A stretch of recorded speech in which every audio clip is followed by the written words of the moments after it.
Hello students, मैं नम्रता जैन, प्रवक्ता Adinath college of education महारा ललितपुर।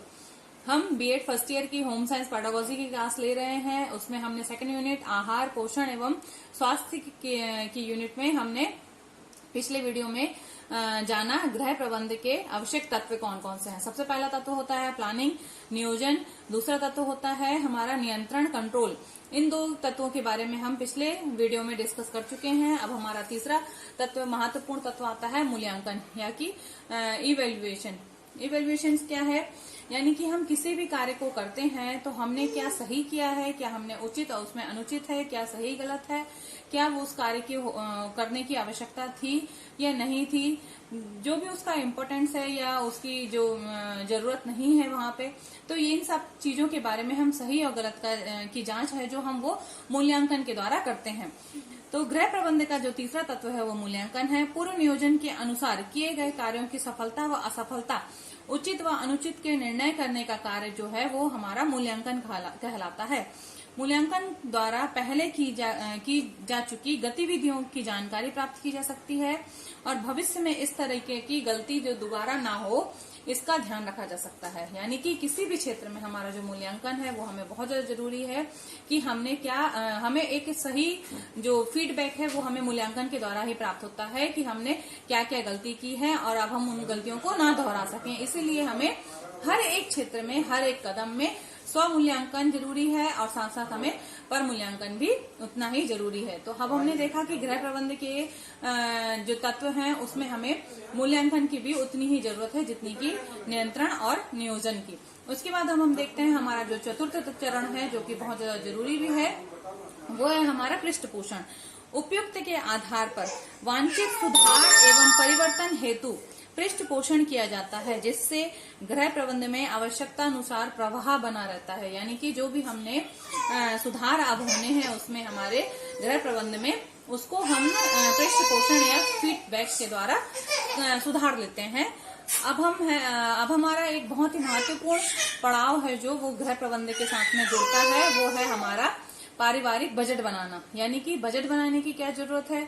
बजट हम इसलिए बनाते हैं क्योंकि हमारा जो आय व्यय का ब्यौरा है वो हमारे जो आय के हिसाब से ही हम व्यय कर सकें और व्यय का जो एक सही से उन दोनों में तालमेल बैठ सके।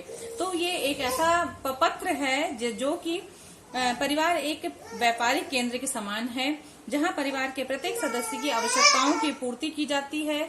आय व व्यय की प्रक्रिया परिवार के अनवरत रूप से चलने वाली प्रक्रिया है। इस प्रक्रिया को व्यवस्थित रूप अंकित कर देने वाले प्रपत्र को ही पारिवारिक बजट कहा जाता है। यानी कि आय के अनुसार ही व्यय किया जाए और व्यय के अनुरूप ही हमारी आय हो, और जैसा आय है कम है तो कम व्यय किया जाए। तो इस तरीके से जो हमारा एक प्रपत्र तैयार किया जाता है वो हमारा पारिवारिक बजट कहलाता है। अगर हम संक्षेप में कहें इसे तो कह सकते हैं कि यह किसी भी परिवार की निश्चित अवधि पर आय व्यय प्रपत्र है। बजट में आगामी वर्ष में होने वाले आय व्यय की अनुमानित प्रारूप कह सकते हैं। यानी कि हमको किस हिसाब से खर्च करने हैं, किस हिसाब से हमको कहाँ बचत की जा सकती है, कम संसाधनों में भी हमारा कार्य चल सकता है। तो ये सारी जो प्लानिंग है हम एक वर्ष भर की पूरी, तो एक हम उसका जो प्रारूप होता है तैयार करते हैं उसको हम बजट कहते हैं। बजट की आवश्यकता क्यों है? पारिवारिक अर्थव्यवस्था को सुदृढ़ बनाने के लिए प्रत्येक परिवार में बजट की आवश्यकता होती है। बजट बनाकर ही हम व्यय करने से हमारा जो आय व्यय का ब्यौरा है वो संतुलन बना रहता है। इस तरीके से जो बजट बनाकर कार्य करते हैं तो उसमें हम अपने आवश्यकता अनुसार उसमें परिवर्तन कर सकते हैं और वो बजट के अनुसार ही हम अगर चलते हैं तो हमारा जो पारिवारिक प्रबंध है वो सुचारू रूप से चल सकता है। बजट बनाकर विभिन्न आवश्यक वस्तुओं पर होने वाले व्यय को निर्धारित किया जा सकता है। इससे हमें ज्ञात होता है कि किस वस्तु पर हमें कितना व्यय खर्च करना है, हमारा जो आवश्यकता पड़ने पर कितनी हमारी सेविंग है। यदि हम बिना बजट के व्यय करते हैं तो हम खुद अनावश्यक वस्तुओं को पर अधिक व्यय कर देंगे, जिससे कि आवश्यक कार्य के लिए धन नहीं बच पाएगा। तो इस तरीके से हमें कठिनाई का सामना करना पड़ेगा। इसलिए हमें बजट बनाने की आवश्यकता है, क्योंकि आवश्यक कार्यों के लिए धन की बचत करके और जो अनावश्यक वस्तु हैं जिनको टाला जा सकता है या जिनकी आवश्यकता कम है उस पे हम व्यय को अपने बचा सकें। इसलिए हम बजट बनाते हैं। बजट बनाने के लिए आवश्यक बातें क्या क्या हैं? बजट बनाने वाले व्यक्ति को परिवार की आय का बिल्कुल ठीक ठीक अनुमान होना चाहिए। आय के अनुसार ही व्यय का निर्धारण करना चाहिए। पारिवारिक व्यय किसी भी स्थिति में आय से अधिक नहीं होना चाहिए। परिवार के लिए आवश्यक सभी मतों को बजट के साथ देना चाहिए। उनके महत्व की अवहेलना नहीं करनी चाहिए। इसके बाद बजट में व्यय का वितरण परिवार के विभिन्न सदस्यों की आवश्यकता के अनुसार ध्यान में रखते हुए करना चाहिए। उसके बाद है फिर एक बार बजट बना लेने के बाद समय समय पर उसका निरीक्षण परीक्षण करना चाहिए, ताकि उसमें जो जो आवश्यकताओं के अनुसार चेंजेस किया जा सके। बजट ऐसा होना चाहिए जो कि उसमें फ्लेक्सिबिलिटी होना चाहिए, यानी कि बजट को आवश्यकता के अनुसार किसी भी कार्य की जो जरूरत है समय के अनुसार उसको परिवर्तित किया जा सके। तो इस तरीके से बजट बनाना हर एक परिवार की बहुत ज्यादा जरूरत की चीजें हैं। इस बजट के अनुसार ही हमें अपने आय व्यय को का निरीक्षण करना चाहिए या आय व्यय का संतुलन बनाना चाहिए। पारिवारिक बजट के क्या उद्देश्य हो सकते हैं? पारिवारिक बजट गृह अर्थव्यवस्था का महत्वपूर्ण एवं उपयोगी प्रपत्र होता है। इस प्रपत्र को तैयार करने का मुख्य उद्देश्य परिवार के सदस्यों की आय व्यय का संतुलन बनाना होता है। इसका मुख्य उद्देश्य पारिवारिक बजट है परिवार की सभी स्रोतों से प्राप्त होने वाली आय का व्यवस्थित व सही वितरण प्राप्त करना। फिर आता है परिवार के सभी सदस्यों की आवश्यकताओं का समुचित ज्ञान प्राप्त करना व उन आवश्यकताओं की पूर्ति के लिए आवश्यक व्यय का वितरण प्राप्त करना। इसके यानी कि हम जो हमारा व्यय होना है परिवार के प्रत्येक सदस्य की आवश्यकता के अनुसार हम उसको डिसाइड कर लें, फिर उस व्यय के अनुसार ही हम अपनी आय को सही जगह पे लगाएंगे, तो ही हमारा एक जो सही बजट है वो बन सकेगा।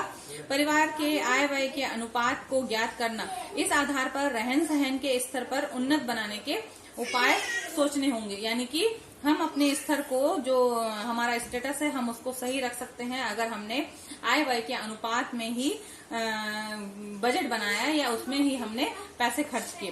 परिवार के मुखिया एवं अन्य वरिष्ठ सदस्यों को परिवार की आय में आवश्यक वृद्धि के लिए प्रेरित करना। यानी कि हम किस तरीके से हम बजट बनाएंगे तो ही हमको पता चल सकता है कि हम अपने आय में और किस किस तरीके से बढ़ोतरी कर सकते हैं, हमको क्या से क्या करना चाहिए जिससे कि हमारी आय में वृद्धि हो सके। व्यय को नियोजित करना एवं भविष्य संबंधी विभिन्न आवश्यकताओं की पूर्ति के लिए समुचित बचत का प्रयास करना। यानी कि अगर जब हम बजट बनाएंगे तो ही हम उसमें क्या बचत करनी है, हमें क्या उसका हम नियोजन कर सकेंगे। परिवार के किसी एक या कुछ सदस्यों द्वारा किए जाने वाले अनावश्यक व्यय को नियंत्रण करना। यानी कि बजट बनाने के लिए हमको जरूरी है कि जो भी हमारा अनावश्यक वस्तुओं पर बजट के कारण हमारा बजट जो डगमगा रहा है या हमारा बजट बिगड़ रहा है, तो उसके लिए जरूरी है कि उस अनावश्यक व्यय को हम ध्यान दें और उस अनावश्यक व्यय को हम समाप्त करें, तभी हमारा बजट है जो वो ठीक से एक प्रॉपर रूप बन सके, उसका एक प्रॉपर तरीके से चल सकेगा। बजट का एक उद्देश्य परिवार की यथार्थ आर्थिक स्थिति का ज्ञान करना भी होता है।